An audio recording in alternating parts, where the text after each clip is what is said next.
All right. Hello, hello. Welcome, welcome.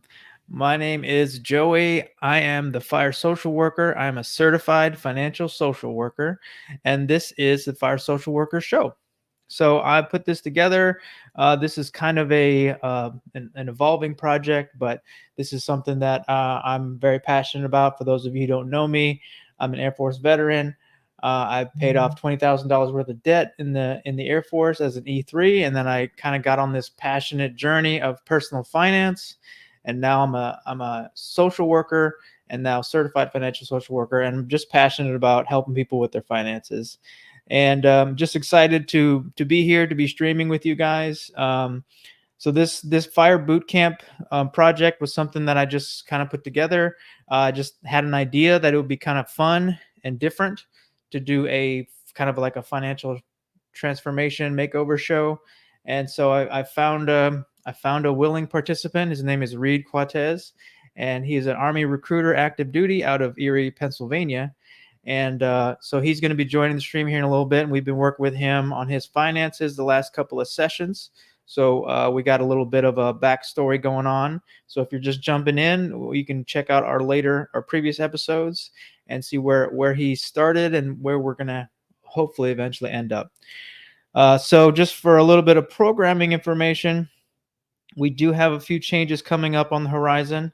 So this show, the Fire Social Worker Show, has been kind of unpredictable. It's really hasn't been a very strategic thing. But so basically, what I'm trying to do is I have my MBR show, Money in the Military, and basically what I'm going to try to do is I'm going to try to combine my fire social worker show with my Money in the Military time block. So Thursdays from 7 to 9 on MBR. So that's where I'm going to be doing my shows.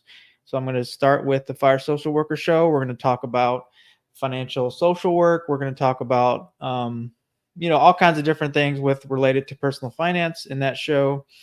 And then starting in the next hour would be the Money in the Military Show, where we're going to talk about obviously money that's related to the military. And so that's kind of the idea. We're going to try it out, see how it goes. So that will be under the MBR platform. And yeah, just excited about trying something different. And speaking of MBR, we're also excited to announce that we're going to be launching on Roku TV. So this is all very fresh, very new. But essentially, we have 30 shows on our platform, and we're going to be integrating with the Roku TV app.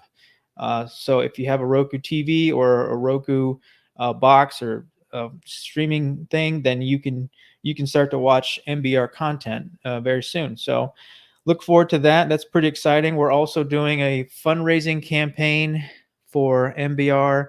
It's a nonprofit, something that we're all very passionate about. But we're going to be hopefully, getting some regular recurring donations. We really are going to be relying on some of those. So if you're watching MBR, Military Broadcast Radio, please consider donating and on a recurring basis, because that would really help us out a lot. So the other things we got on the horizon is next week I'll be interviewing Eddie Garcia, a veteran from EVG Financial Solutions. We're going to talk to him about his military journey. And then on the 1st of April, excited to have Deanna Charrett. I hope I'm saying that right. She's a Air Force veteran turned actress turned production company owner. So she owns a nonprofit production company based out of Louisiana, and she's going to. Their whole mission is to hire veterans to become a film production studio. So it's a really cool project. I'm really excited about it. And so August 1st, that's going to be part of the Money in the Military show. And yeah, so that's all the announcements that I have. If there's anything I think of later, we'll talk about it. But yeah, so that's all the programming notes for today. And without further ado, we're gonna reintroduce Reid into the stream. and bring him on the stage. All right, Reid, here we go. How's it going, man? Hey, I'm good. That's good, good. It's awfully quiet over there. No little ones around. Or are they already in bed? My wife, she had a vacation. She took him to Fort Campbell Fort Campbell. to Okay, meet with a friend. So nice. Okay, so you're rocking it solo right now, huh? You probably don't know what to do with yourself a little bit, huh? yeah, for the first 3 days, it's just like I've been going to bed at like 1 a.m. Getting caught up on some streaming video games. What you been catching up on? I um I just wanted to start watching stuff on Disney Plus. Like I wanted to see Star Wars Obi-Wan. Um, Okay, nice. not I'm not sure if I like it or not. Yeah, yeah. I'm really far behind on all of the Star Wars stuff, but Disney Plus has really gotten. There's so much content on there. It's almost crazy now. But Yeah. well, that's good. So let's jump into a little bit of the financial check-in. So after the last episode, we kind of calculated your net worth.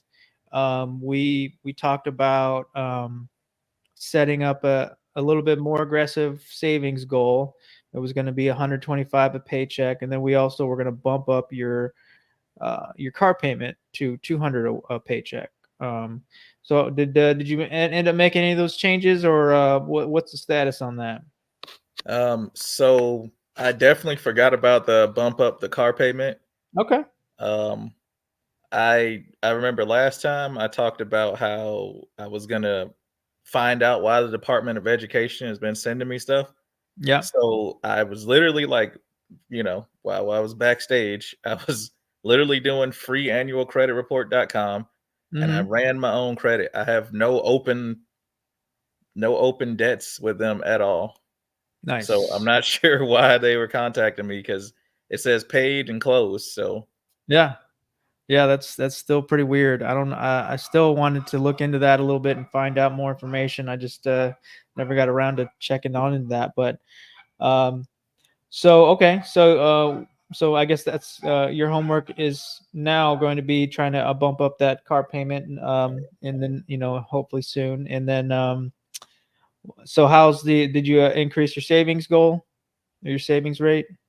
the funny thing about that, remember how we were saying that like we use the app will be the savings that we're just gonna put away.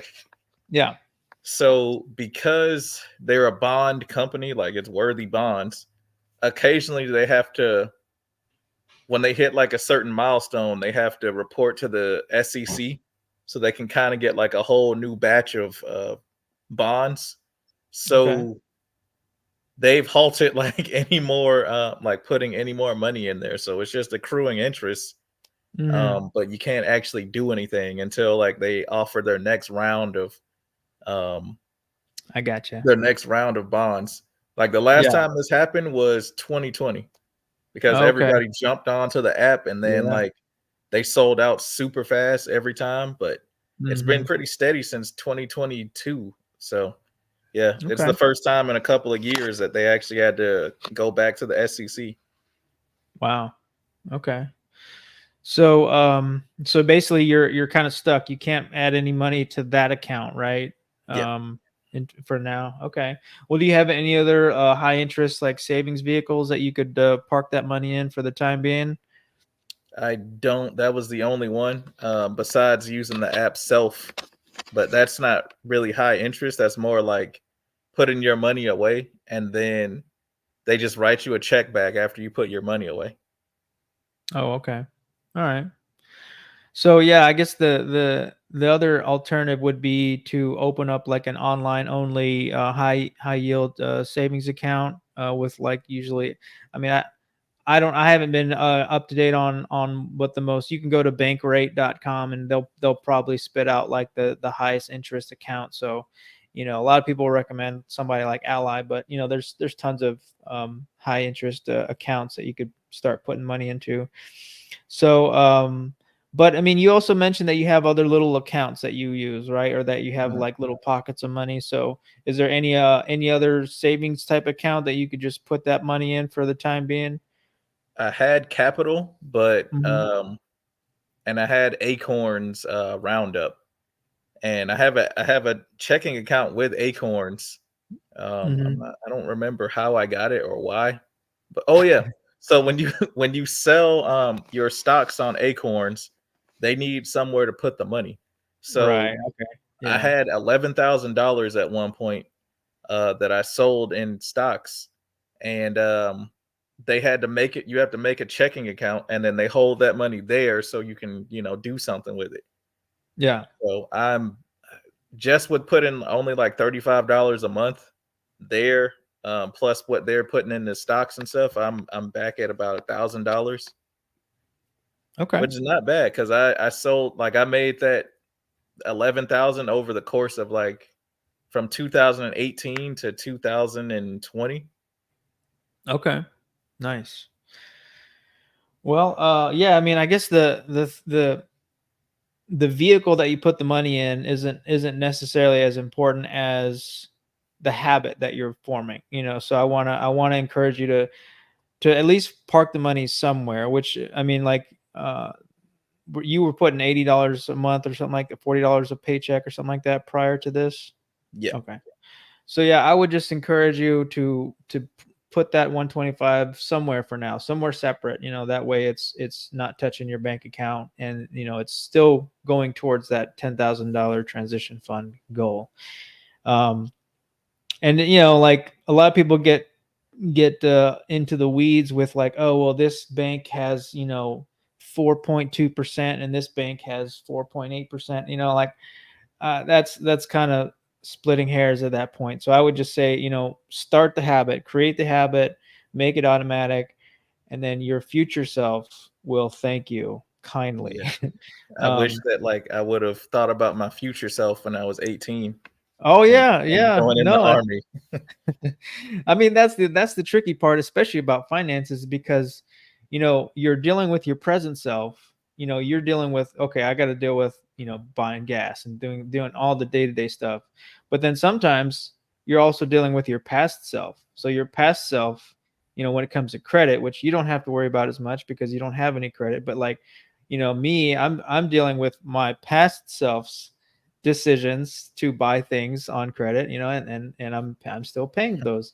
But then future self, and this is where like I'm trying to get people to really start thinking about their future self, because your future self is reliant on your present self right now. So what you're doing in the present is going to help your future self. And a lot of times people are, like I said, they're focused on the present and maybe the near future, but like not the long-term future. But the funny thing is that it really takes that long-term perspective to really make money and grow your money because of compound interest and just automatic growth and things like that. So it's one of those things where, yeah, if you do it right, you're gonna thank your present self. You'll thank your past. You'll be thanking yourself, basically, is the key point. Like you said, 18-year-old self, but like, let's be honest, 18-year-old self is not thinking about 40-year-old self, or No. whatever age you might be. You're just not thinking about that necessarily. But it is a tricky balance, because when you're 18, you also have different priorities. You have a different you might be thinking in the next 6 months. That's your timeline where you're thinking about. Whereas in your, when you get older, you start thinking, okay, man, I got to be prepared for the long game, and it's a cycle that changes over time. Um, but as you said, now you wish 18-year-old self would have done things. Well, now you're looking at, you know, 60-year-old self is going to be looking at you right now and saying, okay, what did you do right now to change your future trajectory? So that's where I'm gonna really, really try to encourage you to think that long-term plan, that long-term focus, because that's when you really start to grow assets and your net worth and everything over time. So So with that kind of mindset, and we've talked about your transition fund, and we've talked about maybe doing the homesteading thing, but uh, like what are some of the long term? You mentioned also traveling. So what are some of the like concrete long term goals that you've kind of maybe thought about in the past, or you're talking about with your wife? Like what are some concrete financial goals that you guys have come up with? Um, I would say our most concrete goal was being debt free. Like that was what, that was what we wanted, like more than anything. Yeah, Um, my wife's car is gonna be paid off probably within the next year. yeah, Because I think last time the last update was I sold my land that I had, and then I yeah. used that money to, because when you sell it, they take the money that you owe on the land, put that towards it, and then they cut you whatever the check is for Mm-hmm. whatever's left. So we Yeah. use that, put all of that towards her car, so the car will be paid off literally next year. Yeah. Especially if we bump it up to the 200 payment. Right now, it's it was 100 and I believe $180 Okay. every paycheck. Yeah. Okay. Yeah, and then I think we talked about before. Once you pay that off, that's going to be $400 a month that you're going to have. Okay, and then let's play out that scenario. In 8 or 9 months, you're going to have $400 to play with. What do you want to do with that $400 a month, or what are you hoping to do with that? So ideally, I'd like to find a campaign manager for my comics. Okay. Like you said, that's a good viable income, and Yeah. I was on Instagram today and I noticed that Ronda Rousey is now getting into the comic book game. So that's bringing Oh, more exposure for, regular people to, with yeah. disposable income to start throwing their money at comics. Yeah. That's awesome.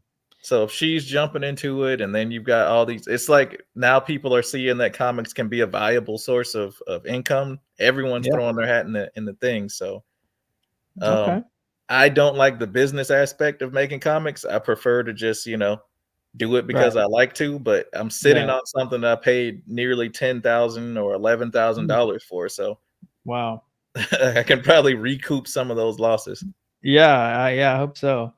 Um, so yeah, with that kind of, we have talked about the side hustle of the comic, and I actually do. I'm gonna reach out to an old friend of mine who is a graphic designer, graphic artist, based out of Denver. And I'm just curious to kind of get pick his brain a little bit. Maybe I can connect you guys, and I don't know if he's actually published any graphic novels or anything like that, but he's a really talented artist. So I'm gonna reach out to him and just see if maybe he could point us in the right direction. Like, okay, So I guess my question then would be, um, what is your biggest barrier to launching the graphic novel? I just don't have the time myself. I mean, Okay. there's different avenues you can go down. Like you have if you do Kickstarter, you start the campaign, but then you have to start your marketing trail, and then you have to have a realistic goal of how much you want to make in mind.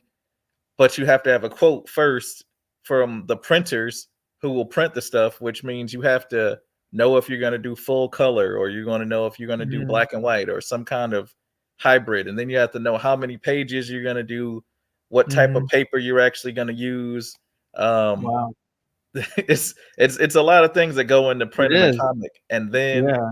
what's a price point that's actually good enough for you to somewhat make money, and for you to get, because what I do is I always pay out of my own pocket for the artists and everything, but a lot of those campaigns they end up they pay an artist to make first 5 pages like a preview, and then they Yeah. try to start it from there. They try to get fully funded, but me, I fully fund everything out of my own pocket, and then I would like to put up the finished product. So I have like 4 finished products, Wow. but no actual like campaigns to actually sell them. Okay.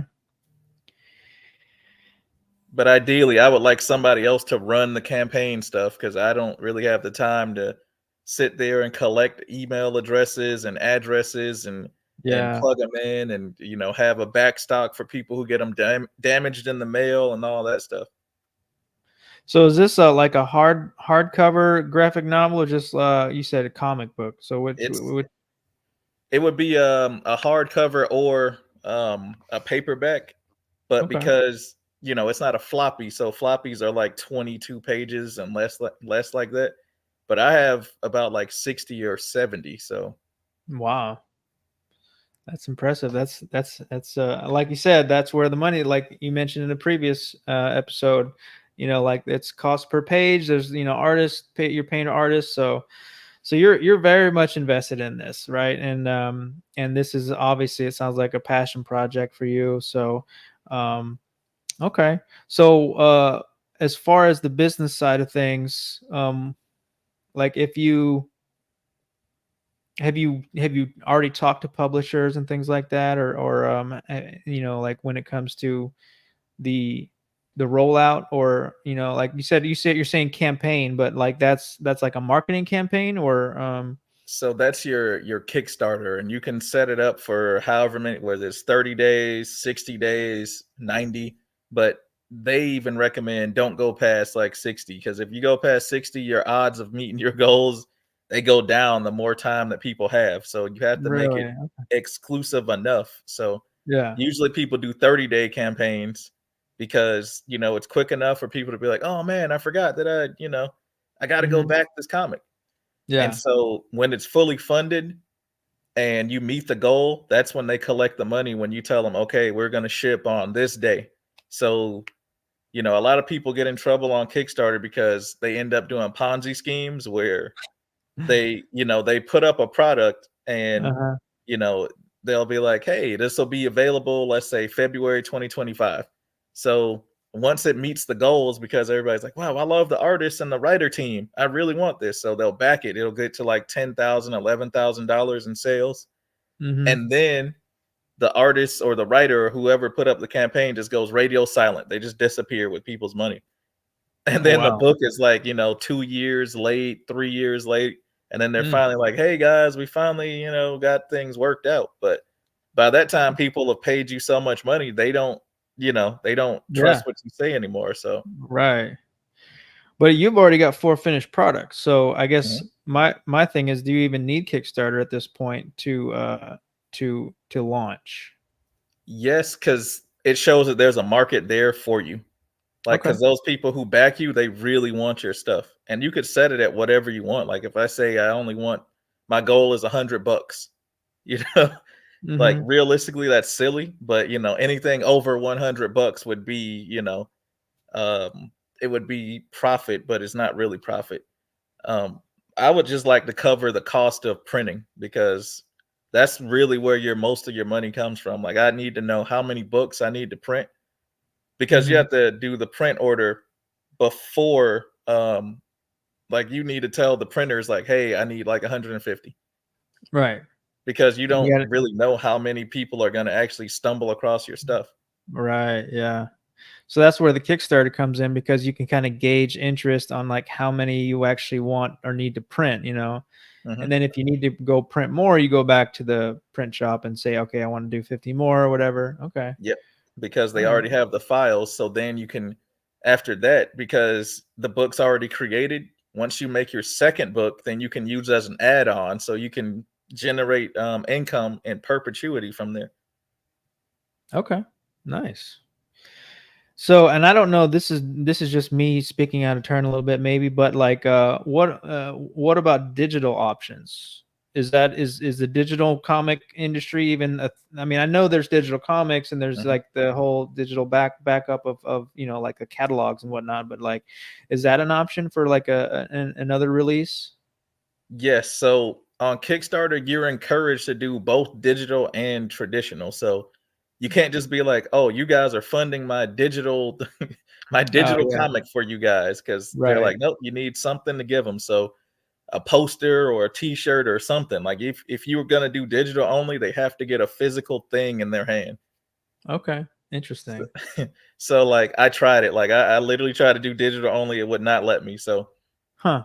I have to offer you a digital version of the book. So usually that's what most people do is they just sell it for like $10, the digital version, but the Yeah. print version is usually like 25 to 35 bucks. And people are okay with paying that because they know number one, this is not a Marvel comic book. Like it's not going to be 2.99 because we don't own the printing press. Like we don't Right. own the in-house talent to do all that stuff. So they're okay with paying it as long as one, it's something they're interested in, and two, it's you know, you communicate directly with them a lot. Okay. Man, I'm learning so much about the comic book publishing industry. It's really interesting to me. So you mentioned we initially talked about the $400 a month that you'd be freed up. So how would you put that $400 towards that project? I guess is what I'm curious about. Okay. So ideally, I would like to find a good Kickstarter manager or like a project manager who Mm, will be like very transparent and open with the public about, hey, this is what the process is. This is where we're at right now. We're gonna ship it from this location, or we're starting shipping soon, or that sort of thing. Like mm-hmm. I could do it, but it's so time consuming that Right. I don't want to break the trust of like the people who back things and stuff. Like I have a Mm, page that's pre-built, but like I said, it's so time consuming trying to get everything down. I would rather use somebody who knows what they're yeah. doing and then ask them questions like after I pay them. That way, they're on the payroll. They have they have a little bit more incentive to tell me things Right. instead of me trying Yeah. to figure it out and fail. Okay. So So do you have ideally, you? I'd want to pay them like about $1,000 to manage that one campaign, and then if they're Okay. good at it, then they can, we keep making more money because people will see our quality. Then I'll just bump them up. So Yeah. So, when it comes to making money, like if you're paying the $1,000 for the campaign manager, um, have you estimated like how much you would actually make off of like a first run of prints? um, so my record keeping is atrocious. Because really, really, I started making comics in like right during COVID, and I really Uh-huh. just wanted to do it just to see if I could do it. So I Okay. was just spending the money just to get something made, and then once I got it made, I was like, "Wow, I can do this." Yeah. Um, but I wasn't keeping track. Like my first book was it was a bad experience. Like it was a good Mhm. experience and a bad Yeah. one because I found an Yeah. artist who didn't have a flat rate. He like Okay. if the scene that you explained or had in your script was very hard to draw, he would charge you more money. So Oh, wow. so if it's just people standing around, it would be $35 a page. If it's punching and kicking and all that stuff, then it's gonna Mhm. be $85 or maybe Wow. 65. Like it never was like a Uh, flat fee. So it was like, oh come on, man. So like I don't even know how much I was actually like paying out for the first book. yeah. And then the art style was very inconsistent page to page. Mm. Because like I was just like, I'm just trying to get this book. Like I just want this book to be created. Um, Yeah. but I learned a lot. Like number one, only use flat rate. Number two, um, make sure that the artist stays consistent. Like I stay on my artists all the time unless I trust them. But I usually stay on. I'm like, no, this is trash. You can do better than that. Fix this, or you know. But Yeah. he was not like wanting to hear what not like was trying to tell him, hey, could you fix this? Like he'd be like, Yeah. no, I don't understand what you're saying. So like we would butt heads a lot on what the artistic direction was, and I ended up giving him more money than than I Yeah. thought that he should have had for the project. So, Okay. but So now that what would I be have now is I have a stable team of people I frequently collaborate with. nice. So, I bump them up. Like I give them raises when they do good, and like I keep them employed so they're willing to work with me because I keep feeding them so they can keep feeding me if that makes sense. Yeah, no, that's I mean that's part of building a business, like you people trust you, they, you trust them, and then there's like a working relationship there. So, um Well, it sounds like you've learned some lessons along the way, and you're still, you're in the game. You're invested. You said you put almost 10K into this, and then I guess the $400 a month, when that does free up. Um, so I guess, yeah, you're gonna you save up maybe a couple of months to try to pay for a campaign manager, spend $1,000, whatever, and then really launch, uh, like what the first product, or like all the products, or how would that work?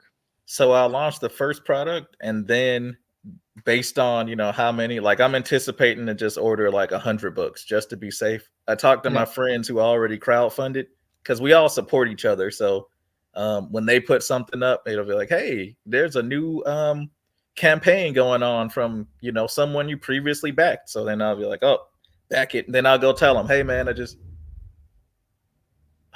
someone just trashed something outside. But I'll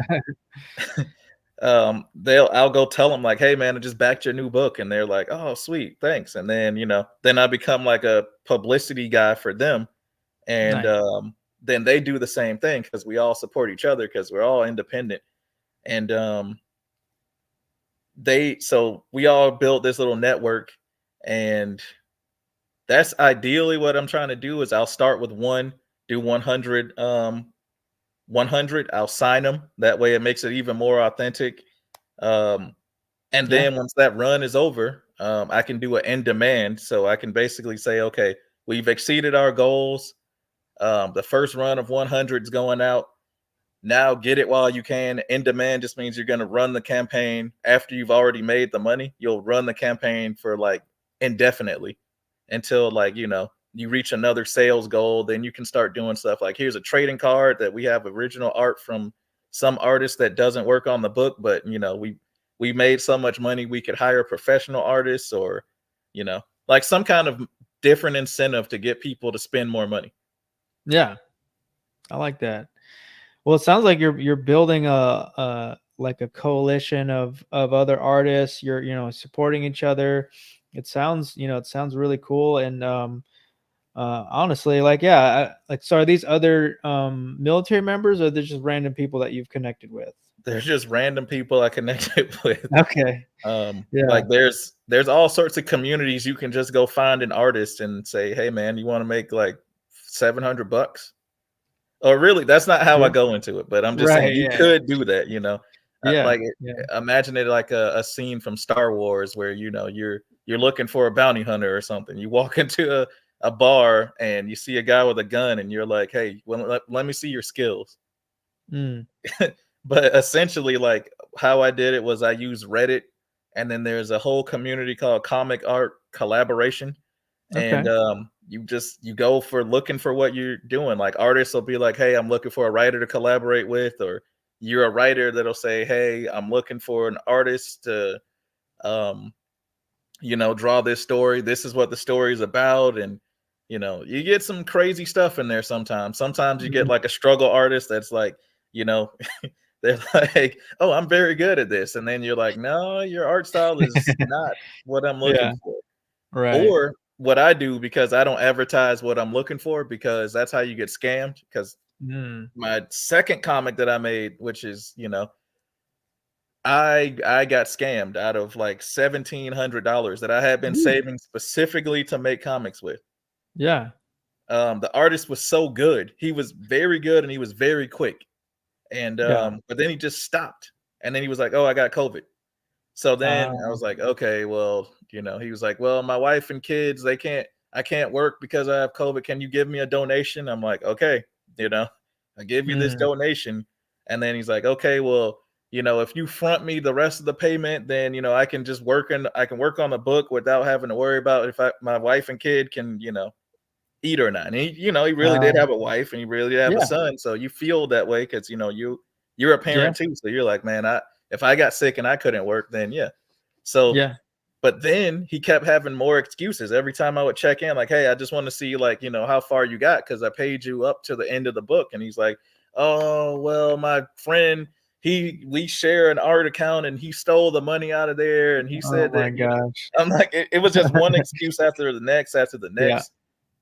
And to this day, he still has not like produced a single thing besides character illustrations. Wow.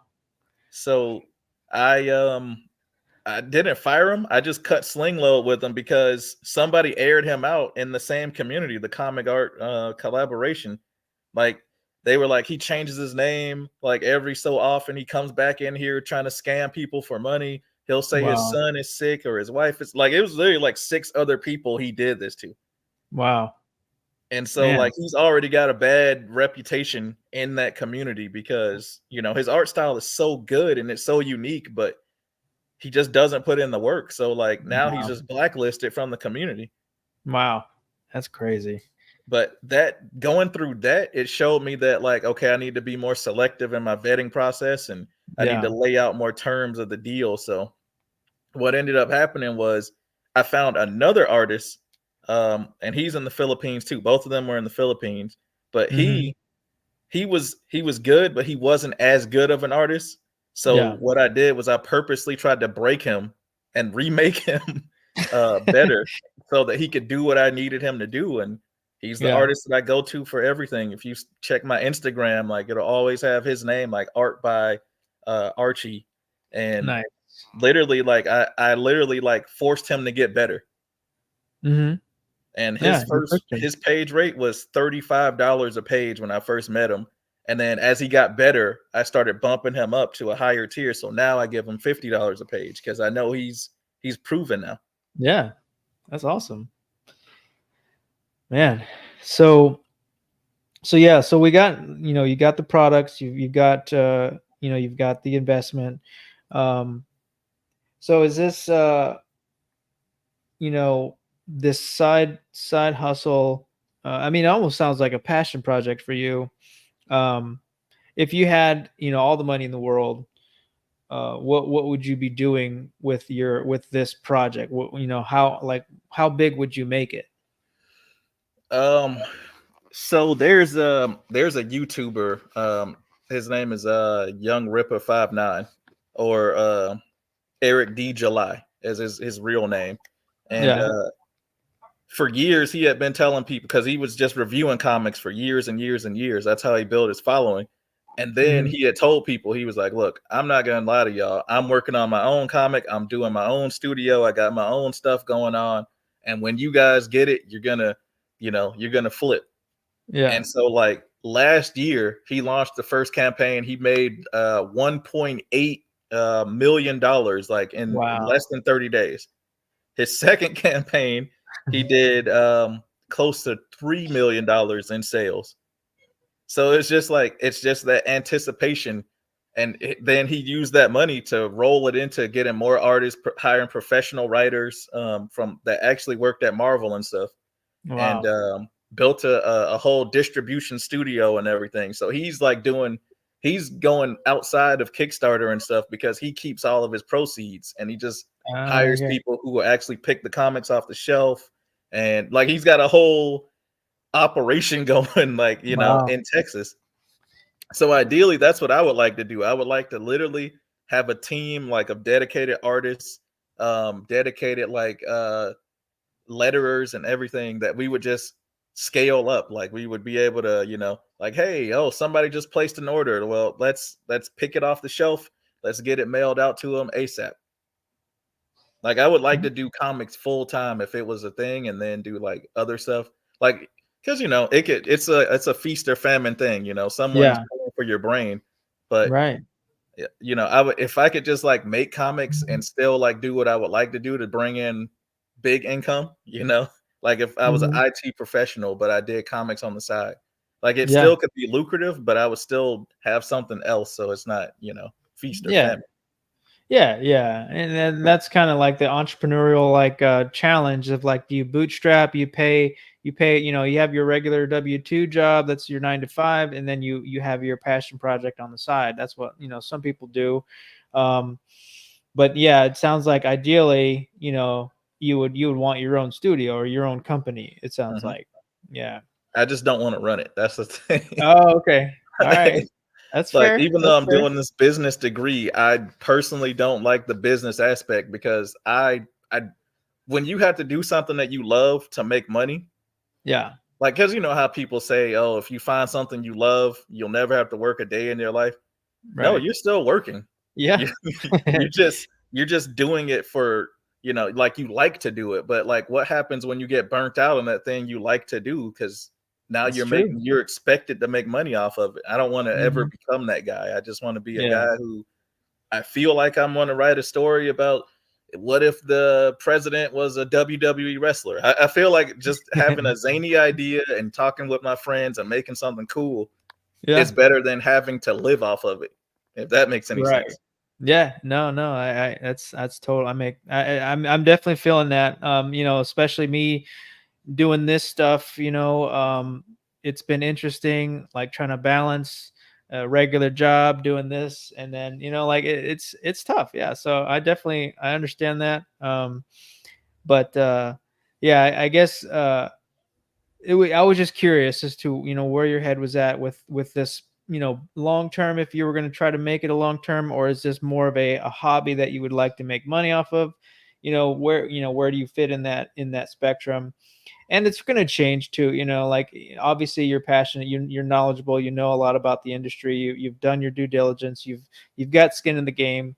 And I'm just excited to see what your final product. So I'm invested. I'm gonna hopefully get it a signed copy, I hope. But yeah, I'm definitely down, and I'm gonna be a cheerleader for you, that whenever your Kickstarter launches, I'll be right there, cheering you along. And actually, it's funny that you say that. I've been using ChatGPT, and don't hate just yet, but I've actually been messing around with a a a social worker. It started off as just me messing around with a social worker as a superhero. Um, just as a concept, I was like, that would be kind of funny, or not funny, but like different. Like a Mhm. social worker that has basically superpowers. So basically, the idea was that um, this this social worker basically has such powerful emotions, from like they like empathy, like remember the kid from Captain Planet, the one that was Oh, heart. Heart. I was thinking, okay, how could we make that character kind of cool? So I was thinking, instead of like being at Heart, it would be like, okay, this social worker has so much basically they feel trauma, they feel all the pain of the world, and then they channel that into like a superpower of some kind. I don't know, it was just an idea. I messed around with it in ChatGPT, and I actually have started creating a little bit of I originally it was a short, like a short novel, but now it's like this could be a graphic novel. So I don't know, that's just something that I'm kind of messing around with, but I'm not a creative person at all in that sense. So, um, but yeah, I would like to maybe pick your brain a little bit more down the road on that project. Sorry about the dogs. It's fine. It's Oh man. when you actually like design that image in the millennial veterans group, and you were like, we should get a look at this.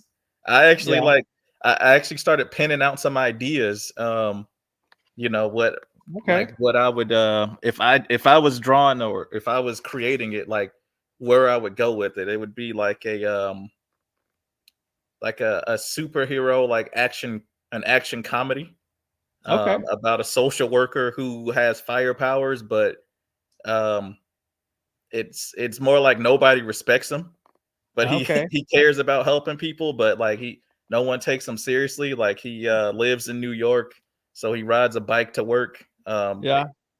Um, like, one day a meteor shower comes and he's in the building. He gets hit with a meteor shot, like one of the meteors. It gives him firepower, and Nice. so that the villains also get hit with meteors too. So they don't Okay. respect him because he don't really know how to use his powers completely. So Yes. he might try to use like throw a fireball at somebody, but it actually like burns a hot dog stand or something like that. But his Oh power man. is his ability to care and understand that people are going through bad things. Yeah. That's even better, man. I should have just I mean, I should have collaborated with you a long time ago. But yeah, man, we're gonna have to work on this now. On a side project. But yeah, that's pretty cool.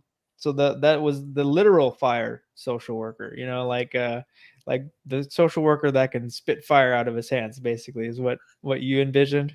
I like Hmm. that. That's cool. So then I could make myself into a comic book character. Yeah, Oh man, which Dean is Cain crazy has to a think comic, about. and he is his own main character. Oh, okay, It's yeah, called that's Dean cool. Cain, American Hero. Nice. Okay. All right. Well, that was I mean, I was kind of just messing around, but that would be kind of a fun thing to play around with. But yeah, well, we've I think we've fleshed out a little bit about your business project, your plans. It sounds like you do have a trajectory there. Um, as far as like your money that you have, like with your budget, let's say, did we talk a little bit about tracking your food expenses and things like that, or have you looked into that at all? Um, we kind of did, um, but not by much, because we got a bad diagnosis for my kids. Oh, okay. They Wow. had developed some kind of skin issue. Like no Oh, doctor knew what it was. wow. They looked at them and they're like, we've never seen this before. Um, and we had to go to like a natural health doctor, like a holistic one, because like no other doctor could figure it out, Hmm. especially for my son. So we found out that he now has a dairy allergy. So now we can't Wow. have any milk in the house. We can't have any cheese. We can't, Wow. but he really likes those things. So Uh, now we have to do like the vegan stuff, and the vegan stuff, mhm. like my other daughter already it has celiac disease. Yeah. So now we don't have any like gluten products in the house. So Oh, everything that, is gluten free is way more expensive, and yep. now everything that's dairy free is also way more expensive. So that Wow. just blew the budget like Yeah. completely. Okay. So how much would you estimate that's going to increase your food budget? Do you think? I mean, it's going to vary probably a little bit, but like, have you noticed an impact already? Um, yes, because he can't even have sugar Oh, wow. because they said he also has candida. So Okay. Wow. it makes his eczema flare up when he has Oh, sugar, okay. and so now we can't even like we have to make everything from scratch now. Yeah. Wow. And which, I mean, in some ways that's cheaper, but then other ways, like you said, the materials are more expensive, Mhm. inherently. So yeah, that's definitely a new, wrinkle in your budget, which happens. Um, so how have you guys kind of managed that extra influx of expense, or have you just kind of like winged it for so far? We've been winging it only because we didn't know. We didn't really know what he would actually like to eat, and then Yeah. what is actually good. Like because he can't have fruit, so we can't have fruit in the house anymore. Yeah. Um, like there's like when you have candida, there's a lot of things that you can't have. Like he can't have corn, he can't have Oh, fruits, um, he can't have like any kind of trace of any kind of sugar, whether it's a natural sugar or not. It just can't be in the house. So that limits us to basically meat, and meat costs are kind of through the roof still. I mean, yeah. we even go to like a local farmer to get our like chicken and beef, but even still, like that's not that much cheaper than than going to Walmart. Yeah. Yeah. Okay. Well, I would encourage you to really start, this next week, start tracking your food budget, because you're going to want a good estimate, monthly estimate. And like you said, this is a new development, so it would be a good time to start tracking those new expenses, so you can start building out a future budget, future spending plan. Okay. So yeah, I'm gonna push you, encourage you to start tracking your expenses this week, and then we're going to touch base. I might ask you on the Facebook page to kind of just give me a general number, like for this week, maybe on a week from today.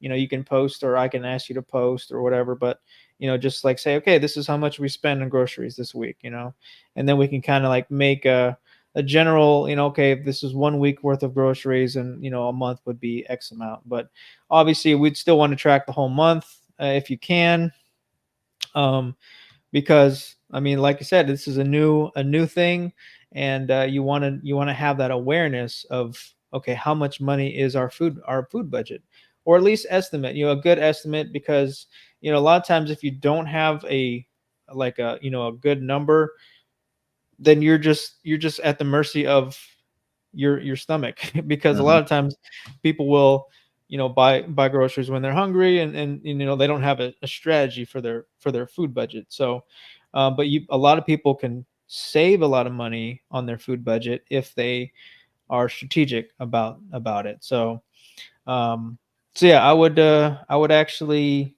encourage you to do that, to track just your food. We'll start with that. Track your food budget for the next week. See how much you spend, um, and then we can kind of regroup from that with that information. And I mean, in general, I would also say, like, you could probably go ahead and just track all your expenses if you wanted to, because that's just a good habit. Try it for a week.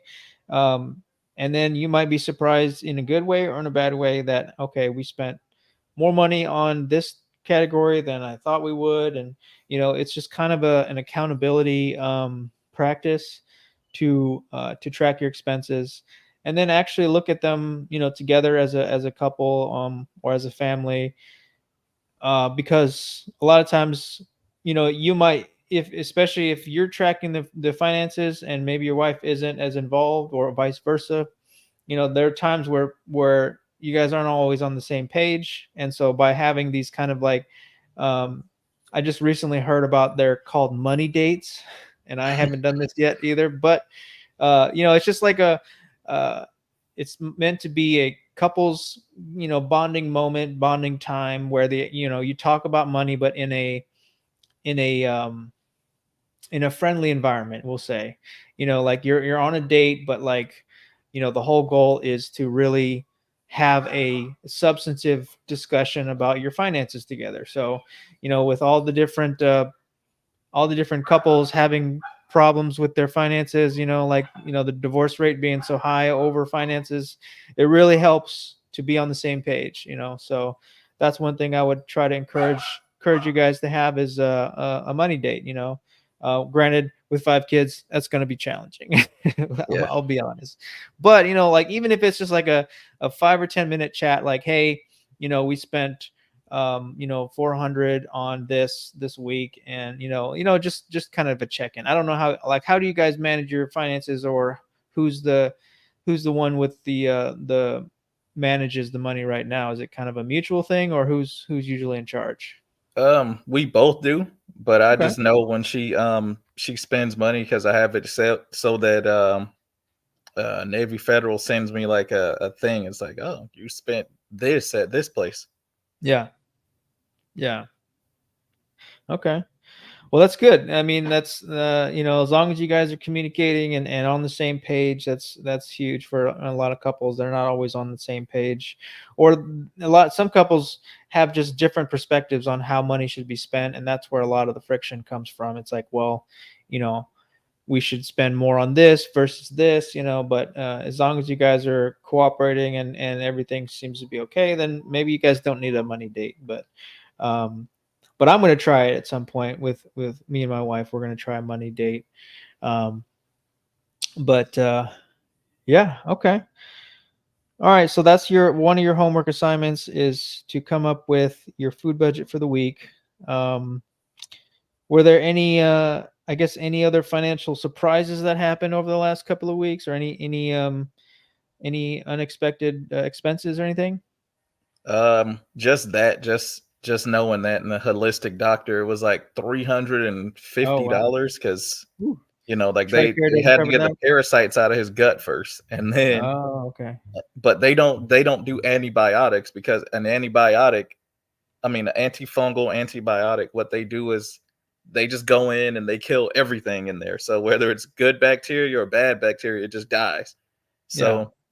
So what they did is they put them on like a detox thing, and it was like 300 and something dollars because also Mm, my daughters had something wrong with their skin, but nobody knew what was wrong with it.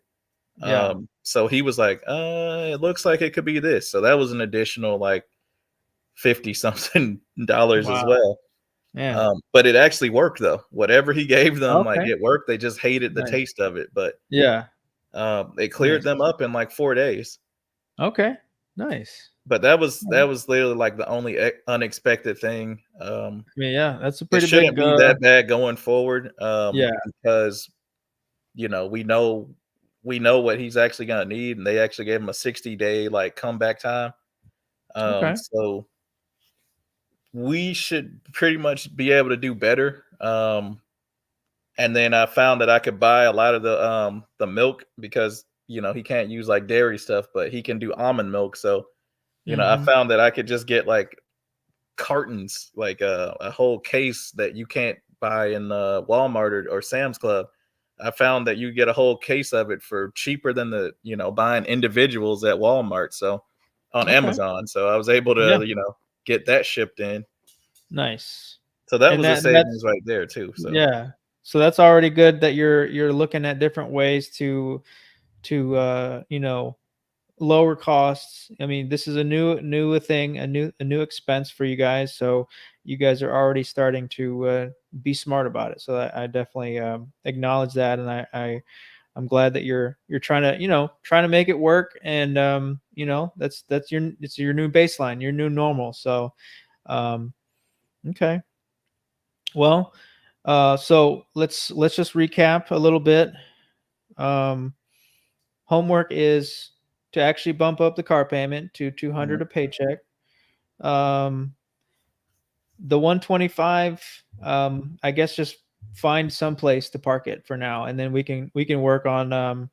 I can start sending you some links for different banks we could maybe start looking into. But yeah, just find a place for it, make it automatic, just make it. You can just do a regular savings account for now, but I just want you to get into that habit of making it that automatic expense or automatic payment.